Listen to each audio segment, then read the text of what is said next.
Oke, jadi kali ini gue mau nyeritain salah satu cerita horor yang dialami teman gue di salah satu kampus di Kota Kuningan, Jawa Barat. Tapi demi menjaga nama baik kampus, gue gak bakalan nyebutin nama kampusnya. Jadi saat itu sekitar tahun 2015, temen gue, sebut aja Dino, kebagian bawain teater buat tampil di acara kampus saat itu. Karena emang rumahnya cukup jauh dari kampus dan dia pun gak ngekos, jadi terpaksa dia selalu nginep kalau emang ternyata latihannya baru beres di malam hari. Tepatnya di ruang seni atau tempat dia latihan.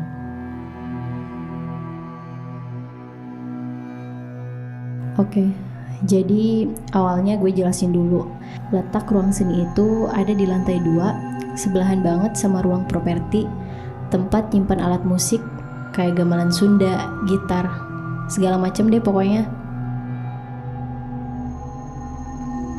Tepat di depan ruangan ini ada tangga ke bawah lantai 1. Nah, tepat di bawah ruang seni ini ada kamar mandi sama gudang. Ceritanya bermula pas temen gue Dino latihan teater bareng Tita, Rina, Bima, dan Rizky. Oh iya, by the way, nama-namanya udah gue samarin semua ya. Nah, tiba-tiba si Tita nyium aroma harum daun pandan. Si Tita ngomong ke anak-anak, tapi mereka gak ngedengerin.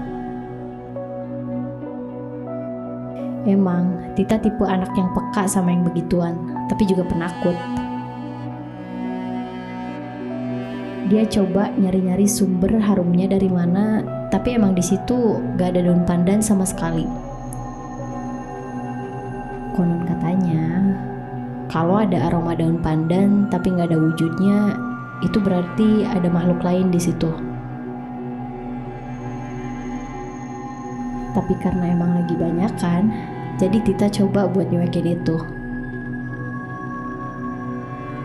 Besoknya Dino sama temen-temennya latihan lagi kayak biasanya.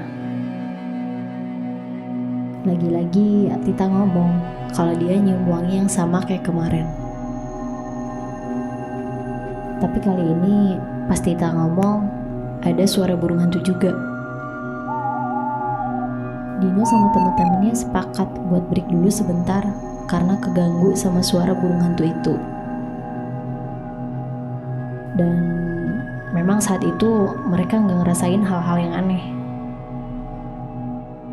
Pas itu juga si Tita minta antar ke Rina buat nemenin dia ke toilet.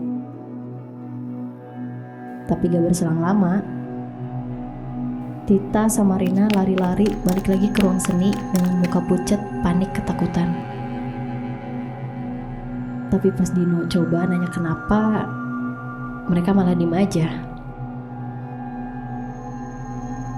Malam itu juga, tepatnya jam 9:30 malam, teman-temannya Dino mutusin buat balik duluan dan ninggalin Dino di ruang seni sendirian.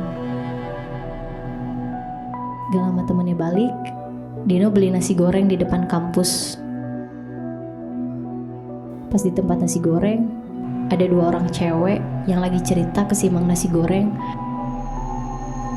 Mereka dengar suara burung hantu dan parahnya mereka sampai ngelihat sosok cewek berambut panjang pakai baju putih yang lusuh tepat di belakang kampus. Jujur, Dino sempet takut buat balik lagi ke kampus karena letak ruang seni ini ada di belakang pojok kampus, tempat 2 cewek ini ngelihat cewek rambut panjang itu. Dan posisinya Dino tidur sendiri malam itu. Tapi apa boleh buat, udah malam gitu emang udah susah banget nyari kendaraan buat balik. Pas Dino beli nasgor, dia balik lagi ke kampus. Jadi pas mau masuk ke kampus, Dino harus ngelewatin gerbang dan pintu utama. Pas di pintu utama, Dino ngeliat sosok cewek baju putih kusem dengan rambut panjang kusut terbang dari pojok kiri ke belakang ruang seni. Dari situ Dino panik dan takut, tapi masih coba tenang dan nundukin kepala sambil jalan naikin anak tangga. Nah, pas naikin anak tangga, Dino ngerasa kayak ada suara langkah kaki dari atas yang mau turun. Tapi dia sadar, cuman ada dia di ruang seni saat itu. Tapi pas diperhatiin, suara itu malah makin hilang. Akhirnya, Dino buru-buru lari masuk ke ruang seni dan nutup rapat pintu karena perasaannya mulai gak enak saat itu. Meskipun masih panik, Dino tetap makan nasi gorengnya sambil nonton TV yang memang udah disediain pihak kampus buat keperluan tertentu. Pas lagi enak makan, tiba-tiba ada suara burung hantu itu lagi. Suara lain muncul dari ruang gudang di bawah. Terus, sayup-sayup kedengeran suara cewek nangis makin keras. Perasaan Dino makin gak enak saat itu. Jadi dia buru-buru nyelesain makannya dan maksain buat tidur, ngerumungin selimut sampai ketiduran. Dan bangun pagi hari karena dibangunin temennya karena ada kelas pagi hari itu. Puncaknya di malam Jumat Kliwon, mereka latihan lagi dari mulai habis maghrib. Pas jam 9 malam, tiba-tiba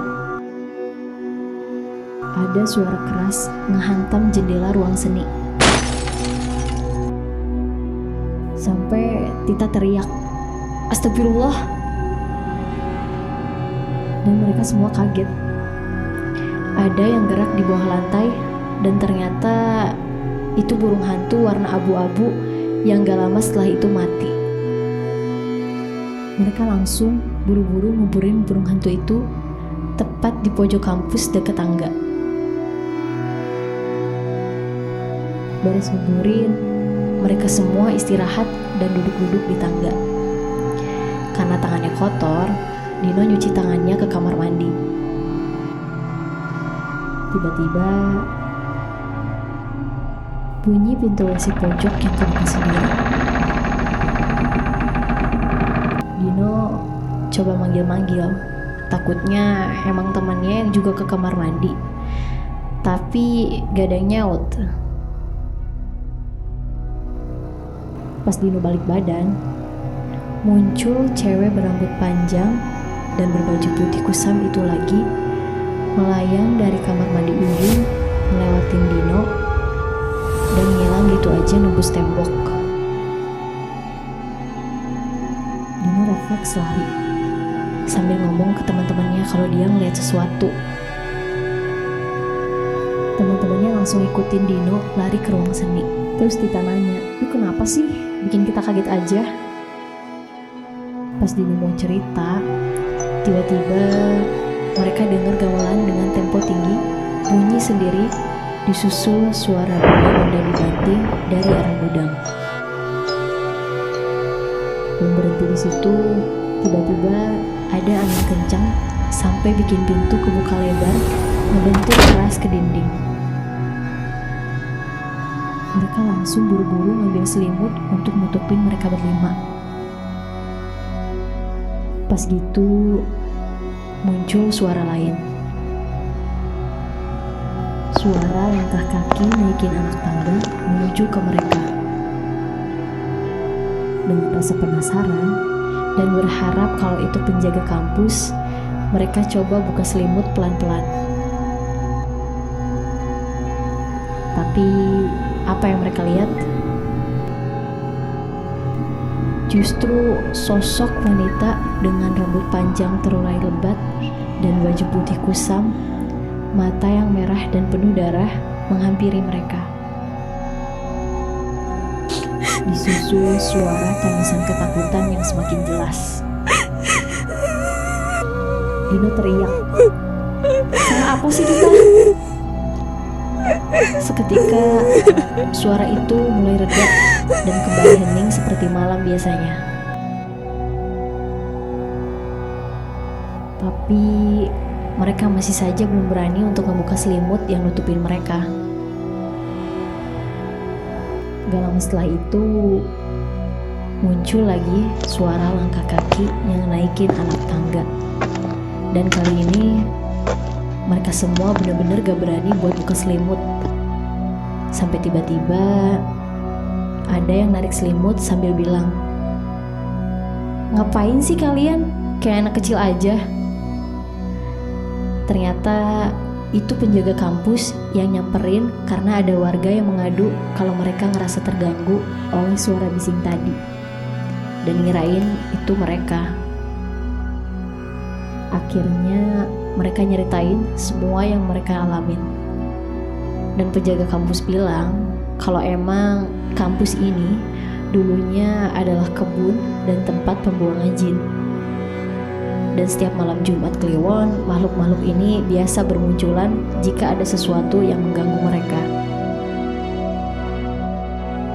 Dari situ, mereka sudah tidak pernah latihan sampai larut malam lagi. Sekian cerita pengalaman horor kali ini. Sampai bertemu di Another Life berikutnya.